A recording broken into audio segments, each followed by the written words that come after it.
Hello friends, welcome back to our channel Learn with Nishman. In last video we started this subsection judgments of the courts of justice when relevant, right? And we did section 40 and 41. Continuing the same topic, we are now starting 42, 43 and 44 in this video, right? So pay your all attention. Starting with section 42. 42 section क्या कहता है बच्चे? General rule is that a judgement in personam, we did judgement in rem and personam. Personam क्या था? Between two parties. Rem is you enjoy the right against whole world. So judgement in personam is irrelevant in any subsequent suit. However, section 42 creates an exception, right जो पर्सोनम हमने किया था, judgement in पर्सोनम, उसकी जो judgement होगी वो इररेलिवेंट होगी. अगर आप नेक्स्ट कोई भी केस लेकर आएंगे आप उसको यूज नहीं कर सकते हैं. But section 42 is exception of that. Okay, how it's an exception? That where any previous suit relates to any public right. In case of public right, then that earlier judgement is relevant. अब वो relevant होगी, चाहे बेशक वो पर्सनम का case हो, but this time वो relevant मानी जाएगी. Okay, to prove that public right, remember that. However it is only relevant, not conclusive. So section 42 says judgment in personam are relevant if it relates to the public right. Only relevant and not conclusive, remember that. Illustration ले लीजिए, ultimately decided in personam. It is not suit by public or representative suit. Earlier suit by chance कोई हुआ, parties are different. Okay, so held that C has right because it is public right. तो जब public right का question हो, बेशक वो दो parties के बीच में हो बच्चे, बट जो मैटर है वो पब्लिक राइट से रिलेटेड है, पब्लिक राइट. तो उस टाइम पे आप क्या करते हैं, आप उसको प्रीवियस नेक्स्ट कोई भी जजमेंट आएगी फर्दर, उस प्रीवियस जजमेंट को यूज कर सकते हैं, and that is relevant. This earlier judgement is relevant in order to prove that it is matter of right over the land. Okay, so अगर उनका लैंड से रिलेटेड कोई मैटर था और वो पब्लिक राइट है तो वो उस पर यूज होगा. Okay, now before discussing section 43 I will discuss 44 first. So 44 section हमें क्या कहता है बच्चे? 44 section says that if fraud or collusion in obtaining, देखिए I'll write for you section 44. अगर कोई element of fraud है, कोई collusion है और incompetency of court है, ओके, इनकम्पिटेंसी ऑफ कोर्ट, तो उस केस में हमारी जो जजमेंट आई है उसका क्या रोल होगा? So court which passed earlier judgement which was passed by any element of fraud was there, collusion और incompetency, then the previous judgement जो रेलिवेंट थी is prove to have been if by fraud और collusion, then that previous judgement will not be relevant, तो वो इररेलिवेंट मान ली जाएगी. ठीक है बच्चे, जब जजमेंट पास हुई उस टाइम पर हमने उसको मान लिया रेलिवेंट, ठीक है, रिलायबल, और ये भी माना कि नेक्स्ट फर्दर कोई भी केस आएगा तो हम उसको रेलिवेंसी को डाउट नहीं करेंगे और उसको हर जगह एडमिसिबल करेंगे. बट अगर उस प्रीवियस जजमेंट को किसी ने ये प्रूव कर दिया कि उसमें एलिमेंट ऑफ फ्रॉड था या उसमें कोल्यूजन थी या वो इनकम्पिटेंट था, incompetent means passed by incompetent court, then that previous judgement irrelevant मान ली जाएगी. You will not rely on it and of course you will not admit it. Okay, this what your section 44 says. Now section 43, come to the last one.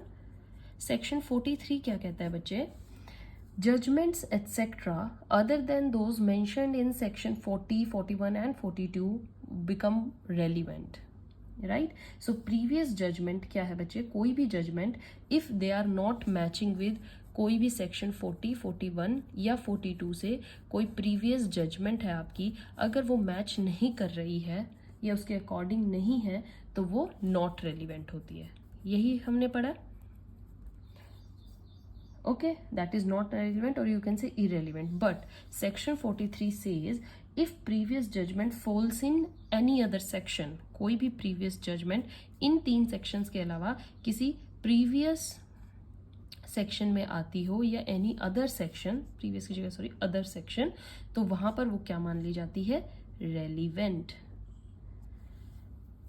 ठीक है बच्चे, हमने 40, 41, 42 में क्या पढ़ा है, 40 में हमने क्या पढ़ा, रेलिवेंसी या previous judgments become relevant and they become bar to the second suit और ट्रायल, है ना।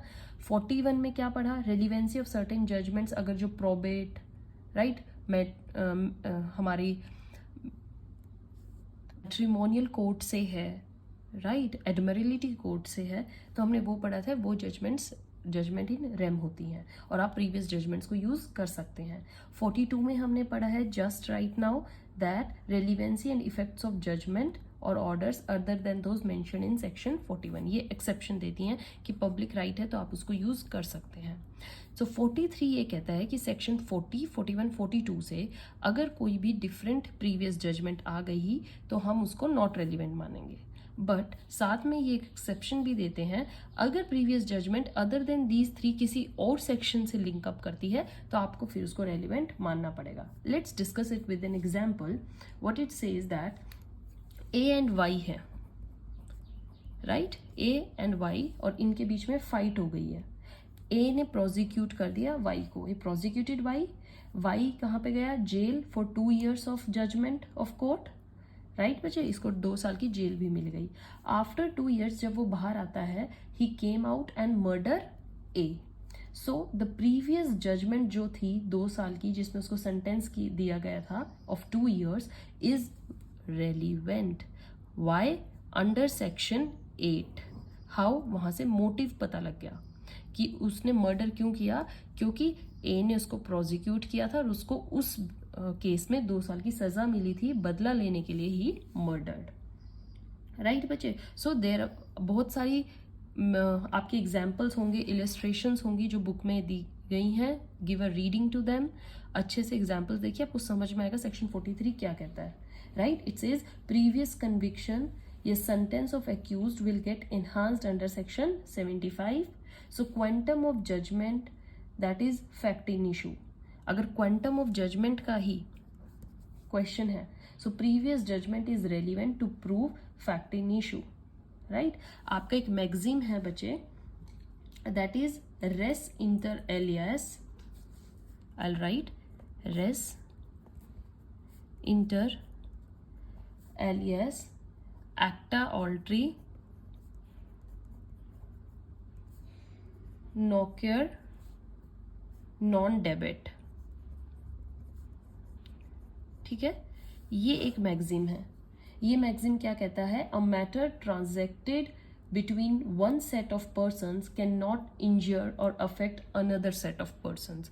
अगर 2 पार्टीज के बीच में कोई भी मैटर है तो उस मैटर के इफेक्ट दूसरी पार्टीज पर नहीं पड़ेगा, that's a general rule, right, we discussed in judgement in personam, right. So section 41 is an exception to this maxim. Section जो हमारा 41 है वो एक्सेप्शन है। वो क्या कहता है सेक्शन 41, विच क्रिएट्स या relates to the judgement in rem doesn't follow this maxim. ये रेम के अगेंस्ट है, मतलब whole world. 43 is a declaratory provision. It clearly declares that a previous judgment or decree or order not relevant under section 40, 41 or 42 will be irrelevant in any subsequent suit. Irrelevant होगा. However, section 43 also gives an exception. It's not control relevancy of previous judgment under any other section. किसी और section में है, then it will not control its relevancy. Okay, section कौन से होनी चाहिए? Of Indian Evidence Act.